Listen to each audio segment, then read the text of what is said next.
Okay, cool. And I saw there's someone else, Emer, there, the participant, because it's really nice to be somewhere where people know how to pronounce my name. There's another Emer. That's really nice. So thank you for having me. And I hope what I have to share about children resonates with everyone here. So I'm actually going to get this all active. Oh no, I'm going to tell Tiny 2 seconds. So I grew up in Dublin, but I live in Amsterdam now already for a long time. But I came from a place at the edge of Dublin. So where the buildings, as in the church and the community centre there on the left, the church where I had to go, and the community centre where the disco was on a Friday night when we got old enough. But just up the road from that, you could get on your bike and go to the place on the right, the Hellfire Club, or up to the hills. So I got the city and a lot of the countryside, I'm glad to say, growing up in Dublin. So I would like Grania, if she will, to put everybody into breakout groups. I hope it works if you're dialing in on a mobile phone. But I want to give you a little exercise. It's one we do with children as well in the workshops. It's to enhance your creative thinking, but it's also just fun to do. You get a couple of minutes for it. And the idea is that you just, with other people in your group, try and come up with as many things as you can that you could also use an umbrella for. So you can use it for the rain, but what else could you do with it? And anything, any answer is allowed. Come up with as many alternatives as you can. For what you could do with an umbrella. So Grania, you'll put us in groups, will you? Yep, they're all going in now. So very good. Yep. There's 10 groups. Oops.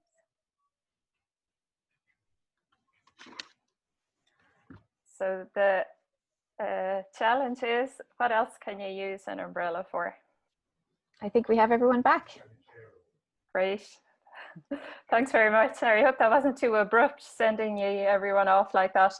Would anyone like to share what they came up with in their group? You can either raise your hand and we can have you talk, or you can put them in the chat. So it would be nice to hear a few ideas. I can see Annalisa and Susan raising their hands. Annalisa, would you like to share? I can unmute you, I think. Okay. Oh, sorry. Yep. Now, okay, so our group had loads of ideas about how you could use an umbrella for alternative uses, such as using the umbrella to bring down high fruits if you're foraging. Very good. That's a new one. Well, you won't believe this. If you shake a tree to catch insects, in case you might be wanting to do that, catch your insects in the umbrella. It could be used to carry water. It could be used as a boat if you were small enough. It can, of course, be used as a sunshade or sun shelter, as well as a rain umbrella. You could stick it in the ground and grow something up if you needed support for something to grow. You could use a big umbrella as a walking stick. Yeah. You could use an umbrella to point something if you were leading a group, or you could use it to hold up in the air so that the group know where the group leader is. Yeah. You can use it. A very interesting use was that if you're doing photography and you need to change the color of the light, you can have the light come through different colors of your colored umbrella. Brilliant. You can use old umbrellas to make raincoats, I was told. And then you can use an umbrella as an expression of your personality. So change your umbrella according to your mood or your day or whatever. You could use an umbrella as a prop for a dance routine. So, yeah. And then finally, one of our participants said that there was at a festival that she attended, there was a most beautiful umbrella competition so that people could express themselves through their umbrellas. So those are all of the various ideas that came up from our group. Excellent. That was a really big list, and also all kinds of different ones as well. Lovely. That's very comprehensive, Annalisa. Honestly. Oh, and here's a bunch of them from Martina's room 9, a parachute, a pond, yeah, water, a tent, indeed, a boat, a sword for fighting, a plant pot. Oh, you could potentially grow a plant in it. A basket, indeed, a transport cable car over a river. That's cool. A doll crib, nice. Nursing place for puppies and kittens. Oh, these are so cute. This is really fun because I do this exercise with other people, but there's a couple here I've never heard before. It's really, really good. Sweet. A sword, a crow scarer, plus all the above. Well done. So this is an exercise just for flexing your creative thinking, and people even also use it as a way to gauge somebody's creativity. And you can look at then the number of ideas that people come up with. So the more the better, or the more the creative. You can look at the how different the ideas are from each other. So if they're all kind of like using it as a sword or a weapon, that would be less creative than, say, all the different uses you guys just described. And then there's like, if you did it with a classroom of children and one child had some idea that nobody else had, that would higher their score. And then the fourth thing was maybe a little bit related to what you said at the end, Annalisa, decorating it to express your personality. So the more details you'd add to something is also an indicator of creativity. So mostly people think creativity is something like super intangible, that you can't measure, or maybe even that you can't develop. And I think this exercise is a nice way of showing how you can kind of indicate it, and you can practice and get better at it. And I have a secret suspicion that Irish people are kind of generally good at this as a default setting. So thanks for joining in on that. And of course, it links very much to talking about children, because children tend to have more ideas than adults. They have more possible neural networks in their brains. So they do have also physically potentially more and different ideas than adults, because as we grow older, our neural pathways get reused, and then we stick to a smaller number of possibilities. And yeah, I guess the central tenet of my work is all about, let's listen to children's ideas, let's encourage them to keep that ability for creative thinking and multiple perspectives, and let's take their ideas seriously, because I think we've got a lot to learn from children. So like a lot of the time, if we look at children, say, we tend to kind of see them as maybe a future adult, somebody who is not yet relevant, or we see the child as having some knowledge, but less than the kind of proper amount of knowledge that the adult has, or less finished knowledge, someone who's just learning. Or we see them potentially worse, as a consumer.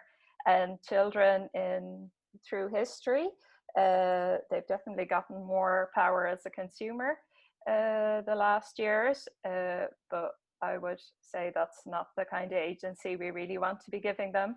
That's kind of superficial. If you can choose to wear this type of runners or that type of jumper. And like, say, if you look back to the Middle Ages, they hardly even had a concept of childhood. You were just a mini adult. So they didn't have any special toys or things then for children. So that also helps us remind that it's a social construction, and one that we can potentially reframe if we want to see children in a different way. So yeah, as Grania said, what if we radically reimagined the way we see children? What if we listened to them seriously? What if we saw children as change makers, as people who can contribute to making the world a better place, as activists, but maybe as campaigners or scientists or inventors? And if we were to see that in them, how would we then relate to them? How would we help them cultivate those capacities? And there's like 2.3 billion under 18-year-olds in the world on the planet at the moment. So that's a lot of people that we're talking about. So yeah, at the moment we have a complex world. We have a lot of people in the world. We've a lot of problems, and children are actually very concerned about, especially climate change. Like research done by ourselves, but also by UNICEF, they find that children anywhere from 70 to 85% are highly concerned about the climate, and that's all over the world. Granted, that's from the age of 8 and above, but they are very concerned, and they also don't believe that us adults are doing enough to tackle the problems. So that's kind of the youth perspective, or even the children's perspective. Like if I'm in the classroom, we often begin with little games, and we'd ask the children to stand on a scale of 0 to 10. How concerned are you about the climate? We say, 0 if you're not concerned at all, and 10 if you're very concerned.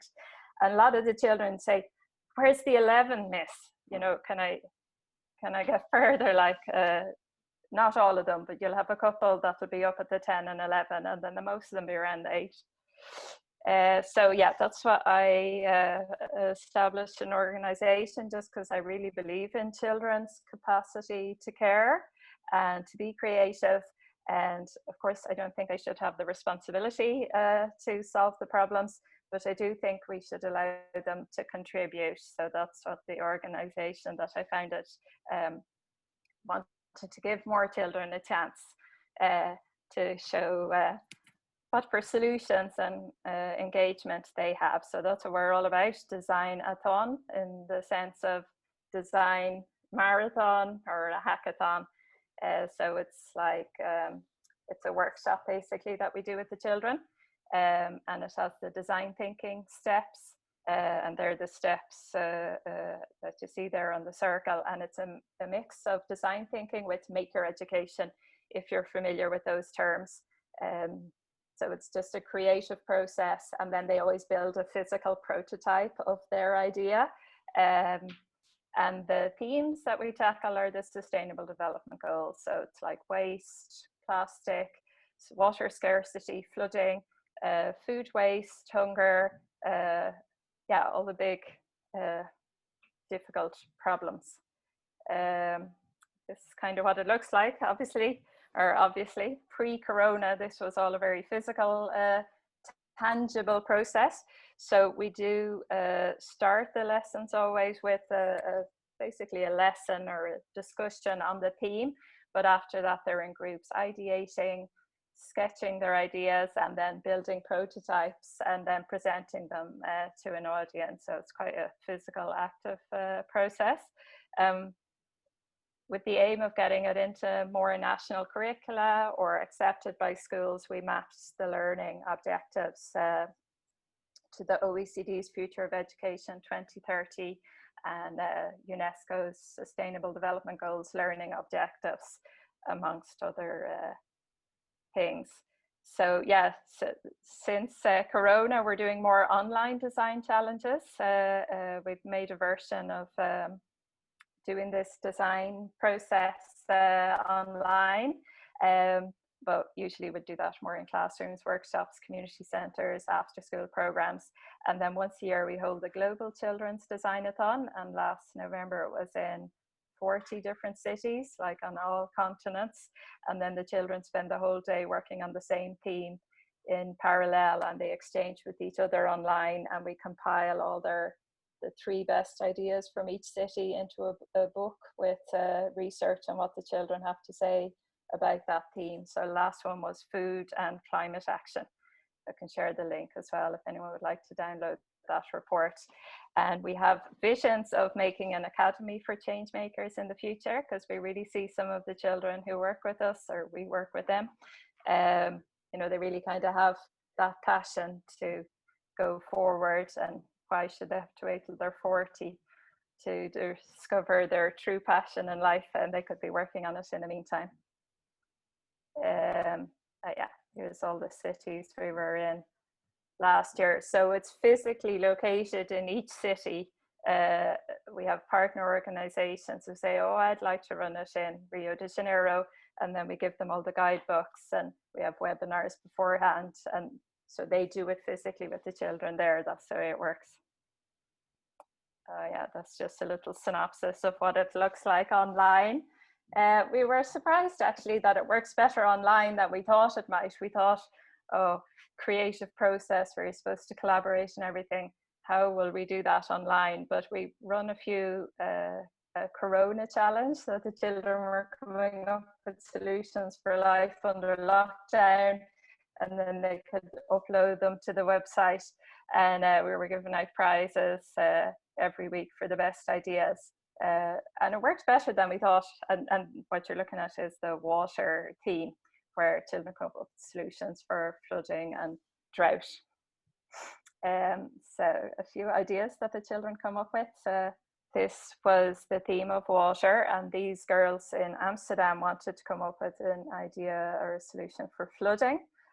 What they're holding in their hands, their idea was to make a pavement stone, and that instead of, you know, the water having to go off into the gully, that the water could sink through the pavement stone, and then underneath it would get filtered by shells, and then caught in a basin underneath, and then you could repump up the water for drinking, basically. And this is us at what do you call it, a conference. The city council paid for it to be made at scale, so you can see what that might look like, and now it's installed in a part of the west of the city. So that was an example of the children's idea actually being put into practice, because flooding here in Amsterdam, in the minute it rains and it's getting worse, all the, what you call it, the sewage pipes are overflowed, so they're trying to unpave the city, so this will be a potential solution. This was on the theme 2 years ago, I think we did deforestation, and this was in Accra in Ghana, and the children came up with the idea to make bamboo and clay cattle houses, rather than to be cutting down the trees for the cow house. They were wanting to use bamboo and clay. And these children were in Côte d'Ivoire. They actually did a march after the workshop, and they went and all planted a tree for each child that took part. And yeah, this is one of the drawings the children made, but it's going to link, if I do it right, to a video that you kind of see the process. And the video was made a couple of years ago already, but from Dublin. So Grania, you might need to help me now. I'll get the video link. So what we're going to do here, is we're going to embed the video link into the chat and have everyone watch it through their own devices. So I'm just putting that. This is video 1, first video, and it's a YouTube link. Yeah. So there it is. Okay. And how long is it, Emer? Oh, it's only a minute or something. A minute. Okay, so we'll come back in maybe a minute and a half. Yeah. So if everyone can go to that link, and we'll all watch it concurrently on our own devices. Great.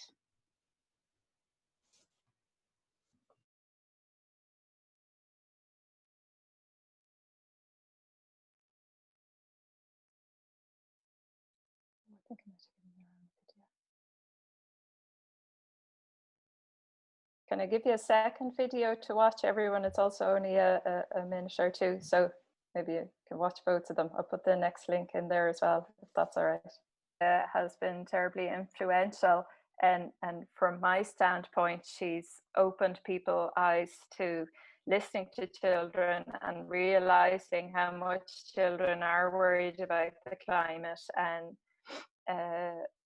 yeah, ready to act or be engaged.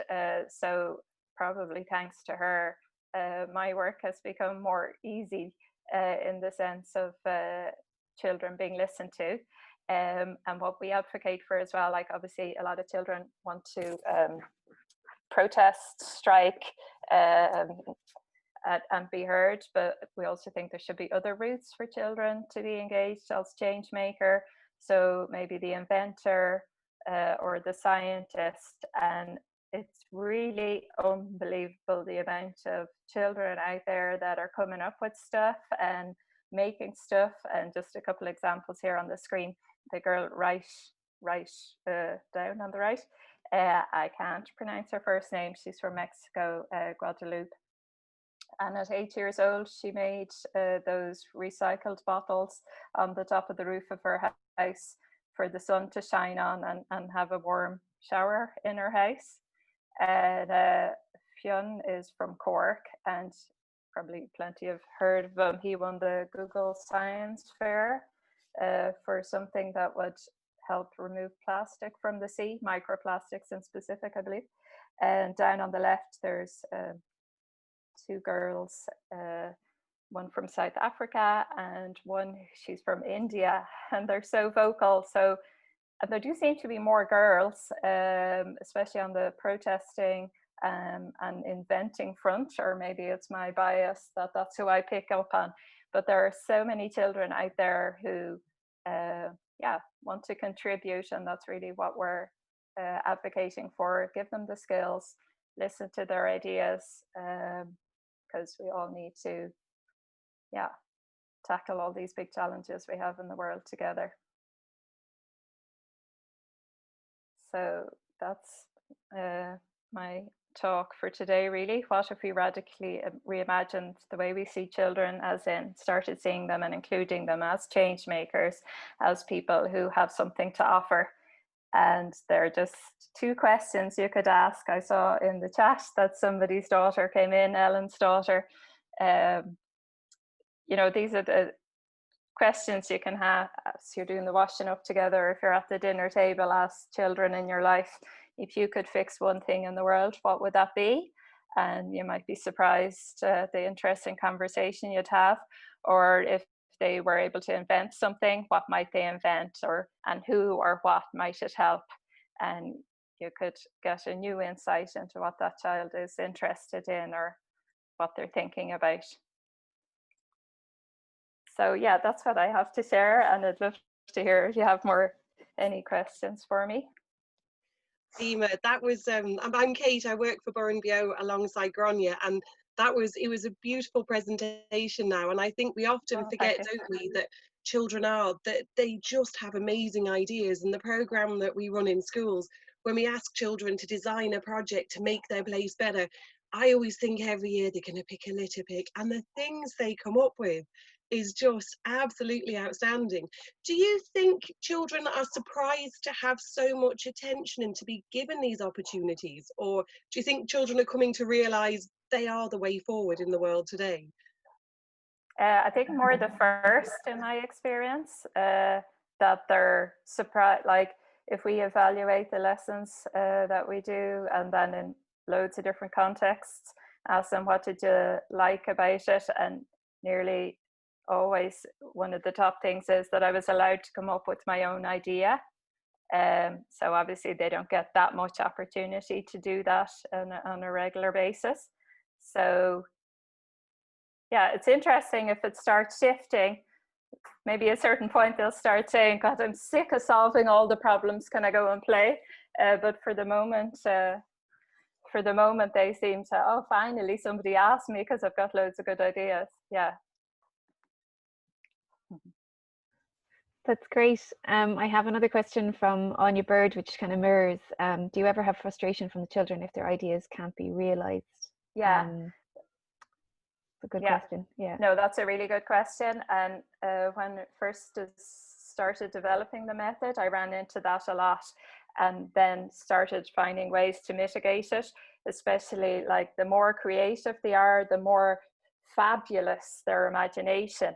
And then next thing you present them after they've designed a spaceship that's going to clean up all the plastic on the planet, and you present them with toilet rolls to manifest this spaceship, and they look at you. Actually, the main word is prototype. We say to them, so what you're making now is a prototype. It's the first version of your idea, so you could see how it could work. And a real inventor, that's what they do as well. They make a first version, they test it, and then they make it better. And Einstein was busy with things for 5 years and that kind of thing.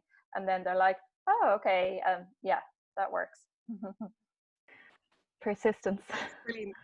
Kids are just outstandingly amazing when you get them onto it. There's a question here from Brendan again saying, Emer, any thoughts on how you sustain the impact of your work with the children? So once the design-a-thon is completed, do you have some way of keeping these kids in the loop and keeping them going? Yeah, no, really good question, Brendan. And actually, we've changed tack a little bit, because our initial intention was to train teachers in schools and have it become part of the curriculum. And I have to be honest and say that that has been only worked in a smattering of places. And as much as a lot of curriculums say, you know, we want the children to be creative and collaboration, all this kind of stuff, it seems to be very piecemeal, like one project a year max. And now I know the Dutch situation the best on that front. So we're moving more now towards the online design-a-thons, and then having a continual journey for the child whereby they can do 3 a year, then join the global event, and then go on to the Changemakers Academy if that's their path. And in that way, we're hoping to offer that more sustained opportunity for the child. Yeah.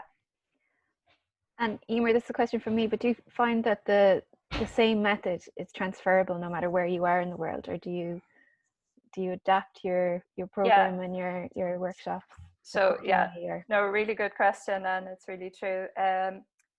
So we do the same themes everywhere because the problems are universal with, for example, water. But within the theme of water, the children in each place choose their own problem. So if the children are in Tanzania, they're more likely to choose water shortage or lack of clean drinking water. Whereas in Holland, they tend to choose flooding a lot, or you know, maybe something to do with the climate or in their neighborhood. So because they can choose their own problem within the thematic area, they can adapt it to their own context. It's lovely these ideas can work in so many different settings, and that they see them in different ways. Children are incredible what they can do. There's an interesting question here now from Theresia, is that right? Or Theresia? How do we change adults' mindsets so as to enable children's ideas to be realised? So we obviously have to change the adults to get the kids to come forward too. Yeah, no, and I think that'll take more time, because mindset shifts tends to be a longer journey. I think it's happening, and I think, like I was saying, Greta Thunberg and a lot of young people showing how much they care is shifting the mindset. And yeah, we try to do some advocacy work ourselves, like I was saying at the end, you know, getting children up on the stage. And the amount of times that I've said to people, you know, they said like, oh, maybe we could show the children's ideas, and we'd be like, yeah, great, we'll have bring the children 10 minutes, you know, and they'd be like, lovely. And then like, oh, the program's after getting shorter, it's gotten too full, the children always fall off the program when the program gets too full, indicative of, you know, we don't really think they're important, or we don't really think they'll have anything to contribute. But once we get them there, everyone's like, oh my God, that was the best part of the program. We have to do this again. So I guess bit by bit, yeah.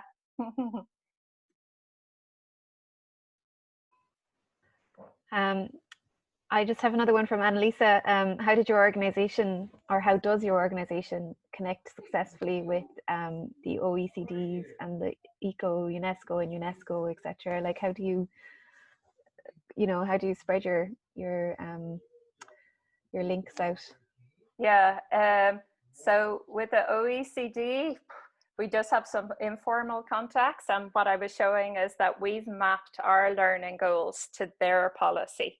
So, because they overlapped very much anyway, so that's more us using their validity to say, look, they're going this way, etc. And with UNESCO, we will be allowed to, they run the International Day of Education once a year, and it'll be in Paris. And we're having our global event the day before, and then some of the children will be allowed to present at the UNESCO International Day of Education in 2021. Fingers crossed. Yeah, a lot of legwork is the short answer to that question. Brilliant. And Emer, you were saying you had to change your approach to this online version from being together now, and you kind of said you were surprised at how well the kids took it on board. Would you consider, is this something you'll keep on doing, a bit of online and a bit together, or would you go back to just all physically together when we're able to? Yeah, so actually I was lucky enough, in Holland the schools opened a couple of weeks ago, and now there's a load of summer schools happening in the holiday period because they want the children to catch up because they miss so much. So I was with a whole gang of 8-year-olds yesterday doing, and it's just great, you know, making things together is the best. But yes, actually we really see a lot of potential in the online approach, because that has been our first chance to work with parents, families, and after school situations. Before that, we were more dependent on only the school as a vehicle. And that being said, the learning about the topic, coming up with an idea and drawing it, that all works fine online. But the making part, we haven't sussed that out yet. So Minecraft has been mentioned. Maybe that would be fun. Yeah.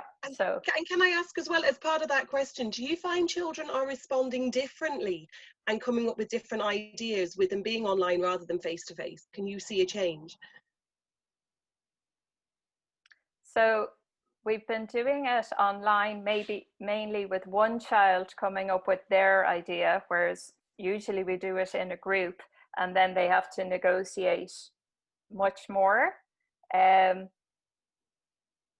So actually, I'm not sure. It's inconclusive because we only started in March. I was surprised that the children loved coming up with their idea, and I guess they're missing out on the opportunity of negotiating the collaboration, which is a good learning.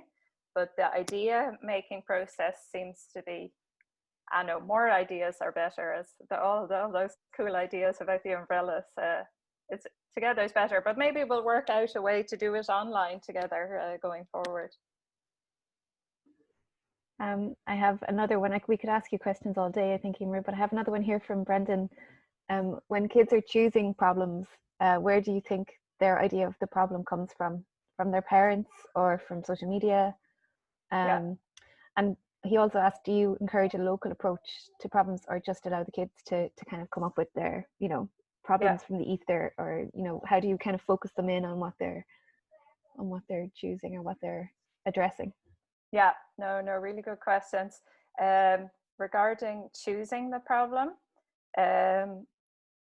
so yeah, children come up with what they know about, and that could be a first-hand experience.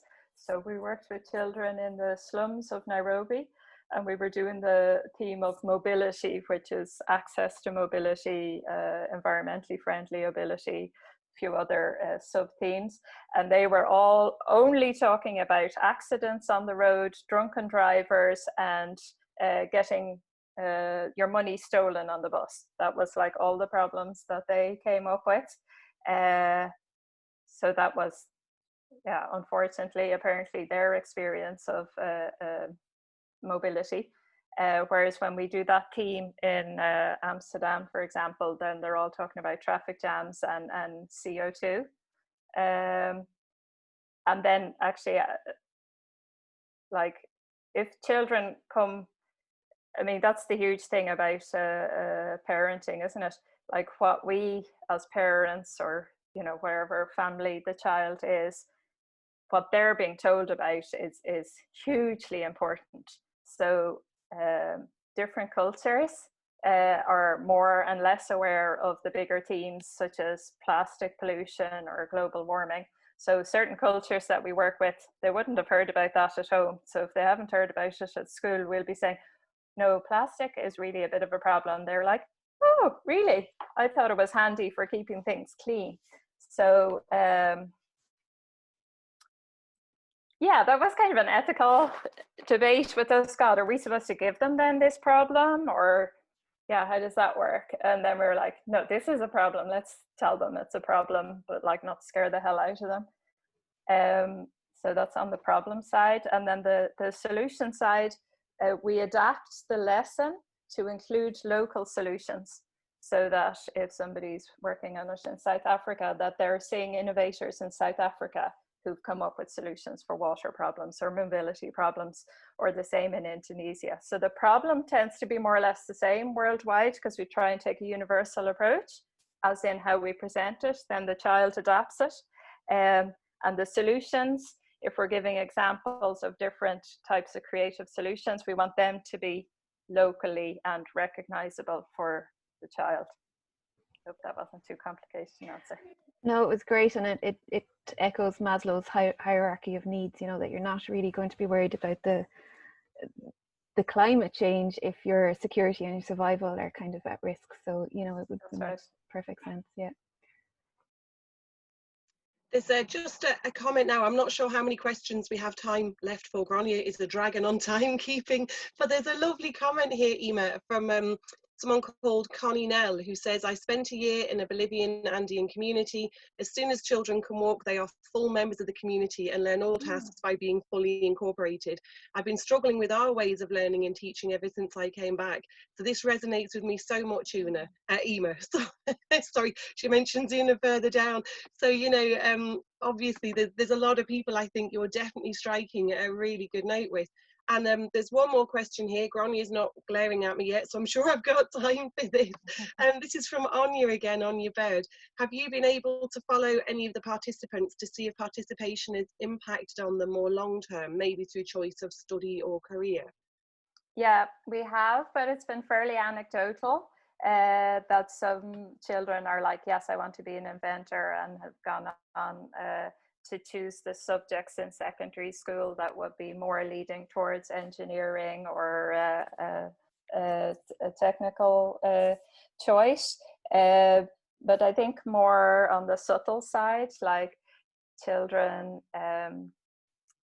this more recently, say they were in the Corona challenge, they were saying, oh, we'll, because I heard Una talking about seeds, and she knows a lot about seeds, but one of the girls in the Corona challenge said she was going to grow vegetables and then harvest the seeds and share them out with her neighbors so that they could be growing food as well.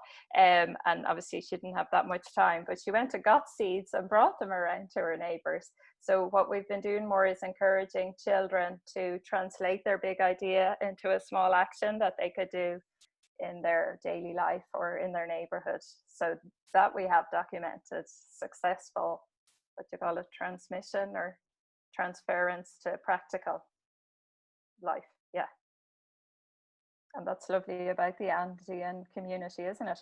Because we kind of keep children separate, like a parallel world, whereas what she's saying, it's more integrated. Yeah. It's interesting, the different approaches, and maybe they value their children's ideas more than we do now. So it's a lot to learn and take on, really, isn't it? But it's beautiful projects and lovely ideas to have come up with from the children themselves. It's incredible. How are we doing, Grania, for time? We're just kind of coming to a close of it now. I want to thank Emer, and I think all of us at the Trust especially, we, you know, lots of food for thought for us, really, to be honest, and for, you know, particularly for our education programs and how we can kind of you know, include that kind of, you know, construction and creative thinking a little bit more as we go forward.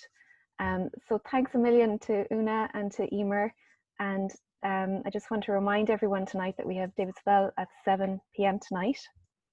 And in the meantime, if we'd always appreciate a donation to the Trust, so I'll put the link again in the chat box.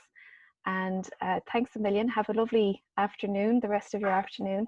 And I'd like to actually, just before I go, I'm going to launch a poll. So if you could just quickly, it's just 3 quick questions, just on a bit of feedback to guide us forward, as this is a whole new world for us, whole new world of tech. So yeah, thanks to everybody. Thank you. Slán. Thanks, Emer. Thank you very much for having me.